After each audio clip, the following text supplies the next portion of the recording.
एक चीज हमेशा याद रखिएगा, जिंदगी में कोई भी कार्य में आप कई बार बोलते हैं कि सर असफल हो रहे हैं। चाहे बिजनेस की बात कर लें, चाहे पढ़ाई की बात कर लें या रिश्तों की बात कर लें, लाइफ में जब तक हम लोग मिलावटी होते रहेंगे तब तक वो परिणाम नहीं देगी। याद रखना, आज हम लोग पढ़ाई कर रहे हैं लेकिन पढ़ाई में प्योरिटी नहीं है तुम्हारी।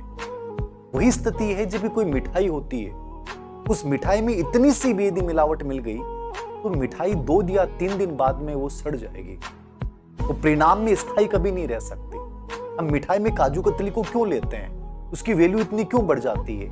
क्योंकि उसमें मिलावट नहीं होती है। और जिस चीज में मिलावट नहीं होती है उसकी वैल्यू हमेशा बढ़ती है, और जिस चीज में हम मिलावट कर देंगे, याद रखना, उसकी वैल्यू घटती जाएगी। एमडीएच मसाले का मालिक धर्मपाल गुलेठी इतना बड़ा मालिक क्यों बना? एमडीएच मसाला एक बड़ा ब्रांड क्यों बना? उसके पीछे रीजन यही था कि उन्होंने इस चीज के ऊपर विशेष रूप से कार्य किया कि मिलावट नहीं होनी चाहिए। आज रिश्ते भी टूट रहे हैं तो कहीं ना कहीं उसमें मिलावट है, और यदि तुम्हारी पढ़ाई परिणाम तक नहीं पहुंच पा रही है, इसका मतलब मिलावट है। तो इस मिलावट को बाहर रखिए पढ़ाई से।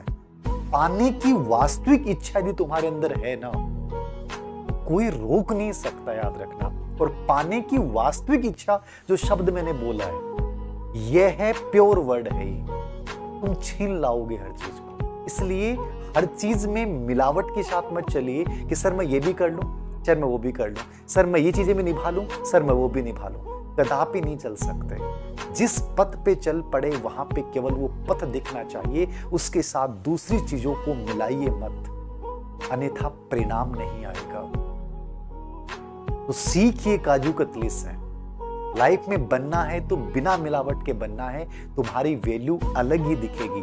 और जब तक इस मिलावटों के दौर में तुम चलते जाओगे, याद रखना, सिर्फ एक भीड़ का हिस्सा रहोगे, तुम्हारी अलग पहचान नहीं हो सकती।